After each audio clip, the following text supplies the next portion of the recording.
Maharashtra public, तर सर्वप्रथम आपल्याला आपल्या शिमगोत्सवाच्या हार्दिक शुभेच्छा। तर आज आहे आपल्या धामापूर नवसारी देवीचा शिमगोत्सव, तर त्यानिमित्त आम्ही चाललो आहोत शिमग्याला। तर माझ्यासोबत आहे रोहित मते। आम्ही आता आलो आहोत गणेश बागेवरती, म्हणजे आपलं कोबरा बोलतात पेडांबे मागजन मध्येच भेटते गणेश बाग। तर तुम्हाला आम्ही नवसारी देवीचा पूर्ण शिमगोत्सव दाखवणार आहोत, तो तुम्ही पूर्णपणे आपल्या ब्लॉगमध्ये बघू।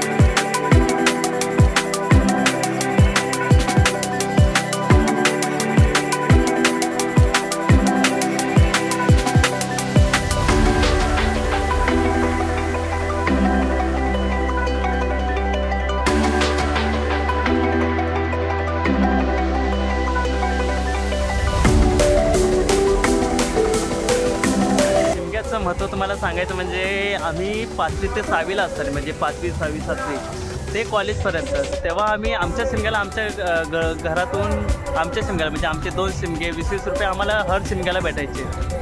तर या शिमग्याला आम्ही तेच पैसे पुढे साठवून या शिमग्याला आम्ही यायचं, म्हणजे या शिमग्याला यायचं म्हणजे होडीने यायचं, होडीने जायचं। म्हणजे ते होडीचे तेव्हा 2 रुपये होते, असे 4 रुपये आम्ही होडीलाच द्यायचो आणि आम्ही 15 ते 20 म्हणजे राहिले 20 ते 25 रुपये आमचे समजा एक्झाम्पल राहतात, त्या 25 रुपयात आम्ही ह्या शिमग्याला पुढे यायचो। कारण ना आम्हाला मजा जी आवड होती आमची शिमग्याची, ते आम्ही आवड कधी सोडली नाही। आता ही काय आवड आहे ते आता कोकणात आल्यावरती तुम्हालाही समजेल। चला तर मग तुम्ही पण पाहून घ्या या शिमग्याची आवड काय नेमकी आहे। नमस्तस्ते नमो नमः। सर्व मंगल मांगल्ये शिवे सर्वार्थ साधिके, सर्व मंगल मांगल्ये शिवे सर्वार्थ साधिके, शरण्य त्र्यंबके गौरी नारायणी नमोस्तुते, नारायणी नमोस्तुते। सगळ्यांनी टाळ्या वाजवून आई वाघजाई देवीच्या रणदेवतेचं स्वागत करायचं आहे। सगळ्यांनी टाळ्या वाजवायच्या आहेत। सुंदर असा हा पारंपरिक लोकोत्सव, पारंपरिक शिमगोत्सव या ठिकाणी संपन्न होत आहे।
पुढचा